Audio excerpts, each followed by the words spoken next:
Okay, everyone, welcome to a really special AMA. I have here two very special guests. I'm Tiffany Acosta here with the Chain Fangs, and I'd like to introduce our guests here, Allison and Paul. We understood that we had a city that was really focused on development and not enforcing its own environmental conditions and not strengthening them. And so our neighbors, Tony Tucci, who's not with us today, but and some others came together and formed CLAW.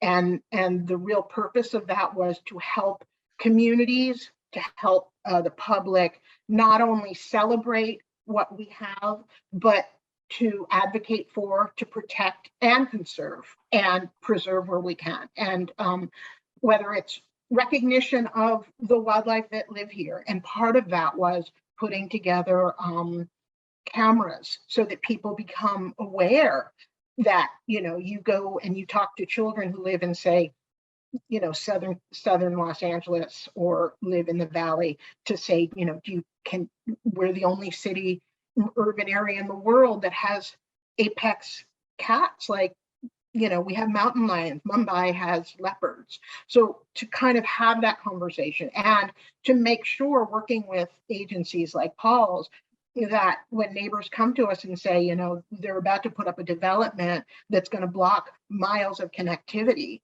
to be able to work together as a community, to educate the community, to get Paul's unbelievable years of experience, both as a scientist as well as somebody who really understands lot by lot preservation and what will work and what won't work. We should talk about how important a corridor is in not only an animal's lifespan, but also in our conservation for protecting the land and protecting the flora and fauna around it.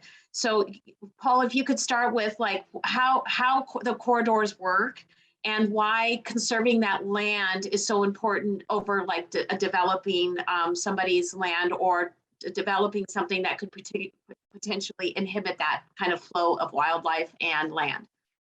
To start with, if you think about the eastern Santa Monica Mountains or the ecosystem, it's just a miracle that it supports this many species, and it's because marbled with it, there are all these different habitat areas marbled in on both sides of the range leading to Griffith Park, with enough connectivity between these habitat patches, some as small as 5 acres or even smaller, and then the bigger ones like Fryman Canyon and Runyon Canyon and Stone Canyon, and that it works. And somehow there's enough connectivity to build enough of a whole of an ecosystem to support subpopulations of bobcat and gray fox and a couple lions. But what holds it together is the little narrow capillaries, some a lot more narrow than others, that connect these habitat patches. And sometimes people look at what we say as a connection, they go, oh, I don't see how a lion's going to go through there, but we'll catch it on a camera or the neighbors will see it.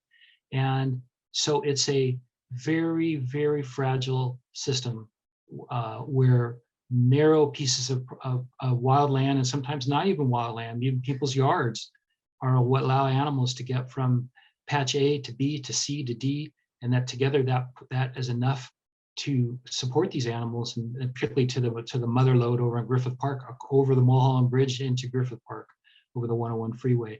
And so every little one, like you're talking about in the area, which happens to be on the Griffith Park side of the 101, is so important, because that property you're talking about may be the connection piece that then adds 5 acres to Griffith Park, or 10 acres that otherwise might be cut off, and hence that cut off 10 acres would no longer contribute to the whole the same way it does.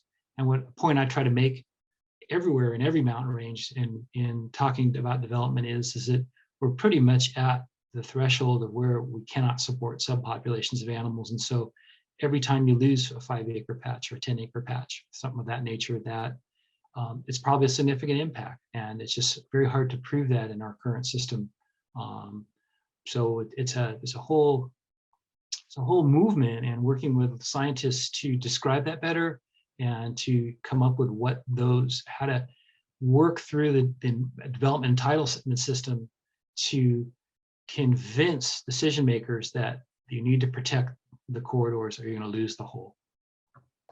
Yeah, when we started CLAW, there was a lot of kind of comparison. Some people really cared about the land, and other people really cared about, each animal, and people sympathize with animals, right? Whether it's our barn owls with their beautiful heart-shaped faces, or our deer, or wow, we have lions in a city where, could you imagine any other city where you say we have lions that are, in backyards? It would be pandemonium. But in our city, we actually come out and say, get away from them, protect them. We have quail, gray fox, bobcat, mountain lions, barn owls, great horned owls, hawks. I mean, the list is really impressive. When you think about a city, the second largest city in the country, the mass amount of urban urban sprawl, it's really magical. And we need to protect them now while we can. Yes, absolutely. And I think, Paul, that goes into when you and I had spoken when we first met about kind of the whittling down of what kind of the Santa Monica Mountains were, and how there was such a massive amount of opportunity there for the land and the wildlife to really flourish, versus now. You have some great information on your website about that. But what do you see the trend if we don't kind of, because we sometimes relying, as we know, on our government doesn't help, or it takes too long. This is why we're taking a mission. We're making this what I call venture conservation. We're going to use our own power and our supporters in our community, and the power of, again, the crypto to help support these missions a little bit faster. So what is the trends now or before? What is it now? And what are your fears if we don't change things going forward?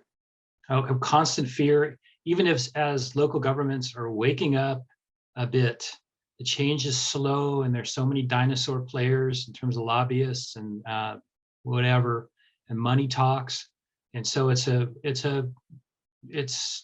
day-to-day battle of never knowing what's going to come out of the woodwork, what project, what you're going to have to defend, what money one's going to have to come up with to stay ahead of the bulldozer.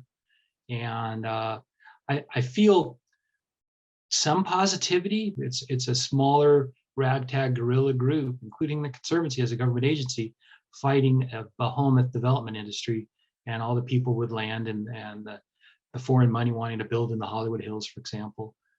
So it's tough. So any help where somebody can bring in some money to buy a piece to cement a connection, and to even start to grow a habitat block, like you mentioned, the MRCA bought some property next to your target property. We bought it, I think, in the tax auction, and now you saw that it's owned by the government. You're saying, hey, we can add to that. And so there are these germplasm acquisitions that people say, oh, they're so small, but they tend to excite interest and raise awareness and lead to better outcomes.